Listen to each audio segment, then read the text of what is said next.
आउज़ बिल्लाहि मिनश शैतानिर रजीम बिस्मिल्लाहिर रहमानिर रहीम रब्बे ज़िदनी इल्मा।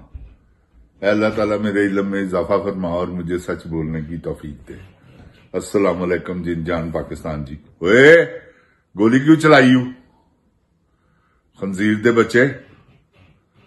ओए तू शहबाज शरीफ वैसे कैसा बगैरत आदमी कि जाके जिथे जाना मैं कटाई खोल देना बगैरता। तेन शर्म नहीं आती? एवं तेन ज्यादा बोलन की आदत है, बगल गंद है तेरे मुंह च, एनू कंट्रोल कर। वजीर आजम है पाकिस्तान की, जो मर्जी बकवास करता रहे, बाहर जाके तो कम से कम यह सोच के मैं की कहन लगा तो मैनू की कहना चाहिए। एवं जाके शेर सुना रहे हैं मैं बदया पुत्रा। कदी दुनिया के किसी वजीर आजम नू देखे कि इस तरह शेर सुनांदा होवे? फिटे मुंह तेरा बगैरता, शर्म नहीं आती तक? वो ठीक कहते खान साहब, अल्लाह की कसम है, बड़ा तजर्बा है जिन जान पाकिस्तान जी। ठीक कहते कि एक तो ये पढ़े लिखे नहीं, ऊपर से इनको शौक भी नहीं, सीखते कुछ भी नहीं, सवाया दो कि असी चोरी किस तरह करनी है, असी फरेब लोगों को किस तरह देना, असी लांतियां वाले काम किस तरह करने ने, झूठ किवें बोलना ते इस तरह बोलना एडे पक्के एक्सप्रैशन नाल कि अगले नूं सच लगन लग पवे। ते ऐसे जिन जान पाकिस्तान जी लुटेरे डाकू ने, एडे वड्डे एक्टर। क्योंकि मैं एक्टर हुंदे आ यार सोची पै जाना कि यार इहदा एक्सप्रैशन किधरे लूज होवे, लेकिन नहीं, झूठ इस तरीके नाल बोल रहा होंदा कि जिवें मैं सच बोल रहा। लेकिन बॉडी लैंग्वेज तो तुहानूं पता बोल ही पैंदी, बंदा फड़िया जाता। 100 गल्लां चों नहीं, चलो 99 उन्हें सही करनी, एक फड़ी जाएगी। क्योंकि झूठ बकवास जो है, तो जिन जान पाकिस्तान जी जिस तरह दी हरकतां ने ना एहदियां, बूट पालशिए दियां, एहदे ते इंशाअल्लाह तुसी देखो एहदा अंजाम की हुंदा है। एहदे ते कंट्रोल करना पैना। इहनूं जेल दी सुलाखां दे विच इन्हें जाना ही जाना, क्योंकि जो इन्होंने हरकतां कर दी है ना, जिहड़े वाकयात है ने चार जिहड़ियां इन्होंने गोलियां चलाइयां ने, इन्हां दी माफी नहीं की जिन जान पाकिस्तान जी। 4 बजे इन्होंने इस तरह बंदियां नूं मारिया वा जिवें तौबा नौज बिला इंडिया च वड़ गए ने, ते उत्थे भी नहीं इस तरह कर सकते, ते ना करना चाहिए।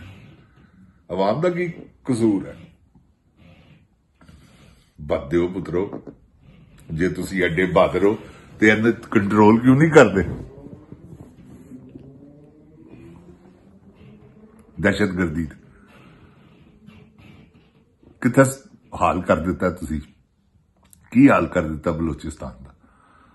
अल्लाह ताला माफ करे, मेरा परवरदिगार। उजाड़ दिता तुसी बलोचिस्तान, अपने मफाद के काम करी जा रहे हो। ईरान तो पेट्रोल भी आई जा रहा है, चमन के बार्डर तो समगलिंग भी हुई जा रही। जिन जान जी इन्हां दा अरबां रुपयां दा काम है, अरबां रुपयां दा रोज दा। यकीन करो तुसी बड़ा वड्डा पैसा कमांदे ने, ते सब स्विट्जरलैंड के बैंकों च। क्योंकि खासकर जिसले बनते ने ना चीफ अपने अपने महकमिया दे, फिर आप भी खांदे ने ते अपने नालदियां नूं भी रच के खुआंदे, ताकि कोई साडे मुतलक गल ही ना करे। कोई गल करेगा असीं लगे रहांगे। ते इह ते जिन जान जी इन्हां दीयां करतूतां ने, इह लगे ने अपने काम ते। इन्हां दा कोई काम नहीं खराब होया हुण तक, जदों दे आए ने 70 साल 75 सालां तो कोई कर ही नहीं सकिया। इन्हां दा काम हुण खराब होना है इमरान खान दे हथों, समझ गए हो?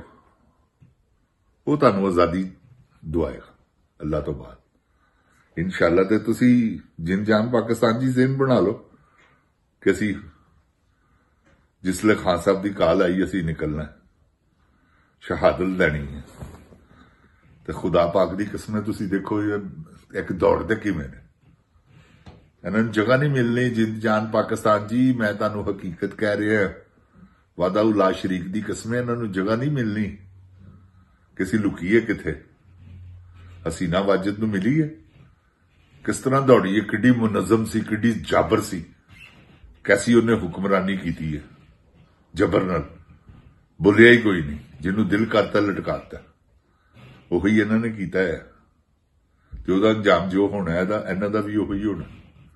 ਤੇ ਜਿਨ ਜਾਨ ਪਾਕਿਸਤਾਨ ਦੀ ਗੁਜ਼ਾਰਿਸ਼ ਹੈਗੀ ਹੈ ਕਿ ਆਜ਼ਾਦੀ ਹਰ ਸੂਰਤ ਤੇ ਲੈਣੀ।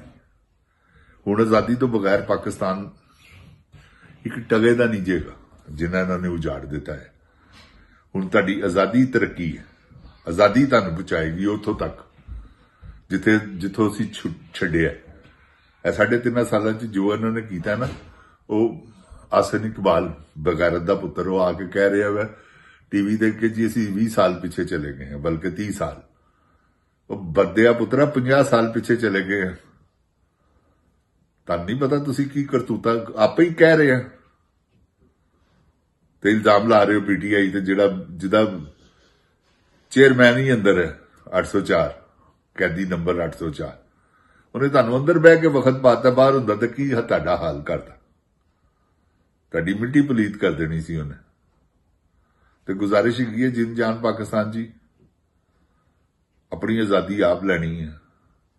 ਜੋ ਕੁਝ ਪਾਕਿਸਤਾਨ 'ਚ ਹੋ ਰਿਹਾ ਨਾ, ਇਹ ਇਨਫ ਇਜ਼ ਇਨਫ ਹੈ, ਇਹ ਅਖੀਰ ਹੈਗੀ। ਇਸ ਤੋਂ ਅੱਗੇ ਸਵਾਏ ਮੌਤ ਦਿਓ ਕੁਝ ਵੀ ਨਹੀਂ। ਜਿਹਦਾ ਦਿਲ ਕਰਦੇ ਨੇ ਘਰ ਵੜ ਜਾਂਦੇ ਨੇ, ਜ਼ਰਾ ਕੋ ਉਹਦੇ ਤੇ ਇਲਜ਼ਾਮ ਹੁੰਦਾ, ਉਹਦੇ ਫਰਨੀਚਰ ਤੋੜ, ਉਹਦਾ ਸਾਰਾ ਸਮਾਨ ਭੰਨ, ਉਹਦੀਆਂ ਲਾਈਟਾਂ ਤੱਕ ਬਰਬਾਦ ਕਰਕੇ ਆਉਂਦੇ ਨੇ ਬਾਹਰ। ਇਹ ਐਸੇ ਖੰਜ਼ੀਰ ਦੇ ਪੁੱਤਰ ਨੇ। ਇਹ ਪਤਾ ਨਹੀਂ ਕਿਹੜੀ ਫੋਰਸ ਹੈ, ਉਹਦੀ ਆਪਣੀ ਫੋਰਸ ਹੈਗੀ ਜੀ, ਖੱਚ ਕਵੀਨ ਦੀ ਆਪਣੀ ਫੋਰਸ ਹੈ ਸਾਰੀ, ਜਿਹੜੀ ਇਹ ਹਰਕਤਾਂ ਕਰਦੀ ਵਿੱਚ ਵੜ ਜਾਂਦੇ ਨੇ। ਆਈਜੀ ਉਹਨਾਂ ਦਾ ਆਪਣਾ ਵਾ, ਉਹ ਬੋਲਦੇ ਹੀ ਕੋਈ ਨਹੀਂ। ਹੁਣ ਇੱਕ ਪੁਲਿਸ ਵਾਲੇ ਨੂੰ ਪਤਾ, ਉਹ ਵਿਚਾਰਾ ਥਾਣਾ ਲਾਹੌਰ ਲੱਗਾ ਹੈ, ਗੁਜਰਾਂ ਦੇ ਕੋਈ ਆਇਆ, ਉਹਨੂੰ ਕੀ ਪਤਾ ਕੌਣ ਹੈਗਾ ਕੌਣ ਨਹੀਂ। ਐਸੇ ਤਰ੍ਹਾਂ ਹੀ ਪਤਾ ਨਹੀਂ ਲੱਗਦਾ ਕੌਣ ਹੈਗਾ ਕੌਣ ਨਹੀਂ, ਤੇ ਇਹ ਹਰਕਤਾਂ ਕਰੀ ਜਾ ਰਹੇ ਨੇ। ਤੇ ਜਿਨ ਜਾਨ ਪਾਕਿਸਤਾਨ ਜੀ, ਅੱਲਾਹ ਤਾਲਾ ਆਪਣੀ ਹਿਫਜ਼ੋ ਈਮਾਨ 'ਚ ਰੱਖੇ ਮੇਰੇ ਪਾਕਿਸਤਾਨ ਨੂੰ। ਕੋਈ ਐਸੀ ਗੱਲ ਨਹੀਂ। ਦੇਖੋ ਤੁਸੀਂ ਅੰਜਾਮ ਕੀ ਹੁੰਦਾ, ਤੇ ਅੰਜਾਮ ਐਸਾ ਹੋਣਾ ਕਿ ਰੇ ਰੱਬ ਦਾ ਨਾਂ, ਕਿਉਂਕਿ ਅਖੀਰ ਅੱਲਾ ਦਾ ਨਾਂ ਜਾ ਜਾਣਾ। ਜਿਨ ਜਾਨ ਪਾਕਿਸਤਾਨ ਜੀ, ਜਿੰਨੇ ਮਰਜ਼ੀ ਇਹ ਜ਼ੁਲਮ ਕਰ ਲੈਣ, ਸ਼ਦਾਦ, ਨਮਰੂਦ, ਫਿਰੌਨ, ਯਜ਼ੀਦ, ਚੰਗੇਜ਼ ਖਾਂ, ਹਲਾਕੂ ਖਾਂ, ਇਹ ਥੋੜੇ ਜ਼ਾਲਮ ਤੇ ਨਹੀਂ ਨਾ ਹੋਏ। ਤੇ ਫਿਰ ਦੇਖੋ ਨਾ ਤੁਸੀਂ ਹਜਾਜ ਬਿਨ ਯੂਸਫ, ਜਿਨ੍ਹਾਂ ਨੇ ਤੌਬਾ ਨੌਜ਼ ਬਿਲਾ, ਅੱਲਾ ਮਾਫ ਕਰੇ, ਇਨਸਾਨਾਂ ਨੂੰ ਇਨਸਾਨ ਸਮਝੇ ਹੀ ਨਹੀਂ, ਇਸ ਤਰ੍ਹਾਂ ਮਾਰੇ। ਅੱਲਾਹ ਤਾਲਾ ਪਾਕਿਸਤਾਨ ਨੂੰ ਆਪਣੀ ਹਿਫਜ਼ੋ ਈਮਾਨ 'ਚ ਰੱਖੇ। ਜਿਨ ਜਾਨ ਪਾਕਿਸਤਾਨ ਜੀ, ਅੱਲਾਹ ਤਾਲਾ ਤੁਹਾਡੀਆਂ ਜਾਨਾਂ ਦੀ ਹਿਫਾਜ਼ਤ ਫਰਮਾਵੇ, ਤੁਹਾਨੂੰ ਤੌਫੀਕ ਅਤਾ ਫਰਮਾਵੇ ਕਿ ਤੁਸੀਂ ਬਾਹਰ ਨਿਕਲ ਕੇ ਆਪਣੀ ਆਜ਼ਾਦੀ ਲੈ ਸਕੋ। ਤੇ ਇਨਸ਼ਾਅੱਲਾ ਮੇਰੇ ਕਾਦਰ ਮੁਤਲਕ ਨੇ ਚਾਹਿਆ ਤੇ ਇੱਕ ਵਕਤ ਆਏਗਾ ਕਿ ਤੁਸੀਂ ਆਪਣੀ ਆਜ਼ਾਦੀ ਖੋਲੋਗੇ, ਤੇ ਆਪਣੀ ਆਜ਼ਾਦੀ ਖੋਣ ਨਾਲ ਹੀ ਮਿਲਣੀ ਜੇ। ਅੱਲਾਹ ਤਾਲਾ ਪਾਕਿਸਤਾਨ ਨੂੰ ਆਪਣੀ ਹਿਫਜ਼ੋ ਈਮਾਨ 'ਚ ਰੱਖੇ। ਜਿਨ ਜਾਨ ਪਾਕਿस्तान जिंदाबाद। इमरान खान जिंदाबाद। ओए गोली क्यों चलाई यू पग दिया पुत्रा।